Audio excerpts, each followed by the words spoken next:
You are under arrest.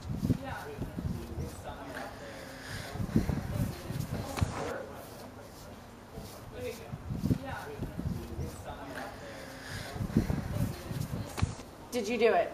I didn't do it. I know you're lying. You did it. I didn't do it. Admit it. You did it. I swear I did not do it. Okay. Here's how it's gonna work. We don't have enough evidence to persecute both of you, so we need at least one of you guys to confess. If you confess and your partner Drew doesn't confess, then you get to walk out of here free, no jail time. But Drew gets 10 years. But if Drew confesses and you don't confess, then the same thing works. You'll have 10 years jail. If both of you guys confess, then you each get 5 years. And if neither one of you confesses, then you get 6 months. I suggest you think that over while I interview Drew. I wonder if I should confess.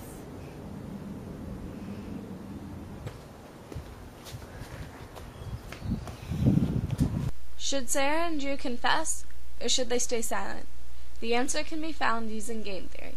Game theory is a branch of mathematics that combines human behavior and probability in order to predict rational decisions that humans will make. In this problem, we can use a payout matrix in order to see the result. Payout matrix is basically a table that shows the different options that each player has. It then gives them a score based on how good they are for the person. The score in this time is the number of years jail time each player will receive. Obviously for them, the lower number, the better. Let's start off with Drew. Drew has two different options. He can choose to confess, or he can choose to stay silent. Next is Sarah. She has the same two options as Drew. She too can confess, or she can also stay silent. If Sarah chooses to confess, and Drew chooses to confess, then Sarah will get 5 years. If Sarah chooses to confess, but Drew doesn't confess, then she will get 0 years.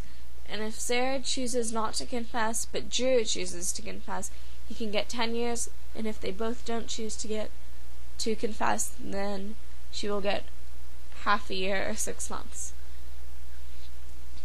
If they both confess, Drew then also gets 5 years. If Drew chooses not to confess when Sarah chooses to confess, he will get 10 years. And if Drew chooses to confess and Sarah chooses not to, he will get 0 years. And if they both choose not to confess, then he, like Sarah, will get 6 months. Now that we have filled out the payout matrix, we can analyze it to find out how Drew and Sarah should both best act. Let's suppose we know Drew's choice. Drew has chosen to confess. This is 100% true. Therefore, we can black out all the squares where Drew doesn't confess, because if Drew confesses, those ones no longer apply. Sarah now still has the same two options. She can choose to confess and get 5 years, or not to confess and get 10 years.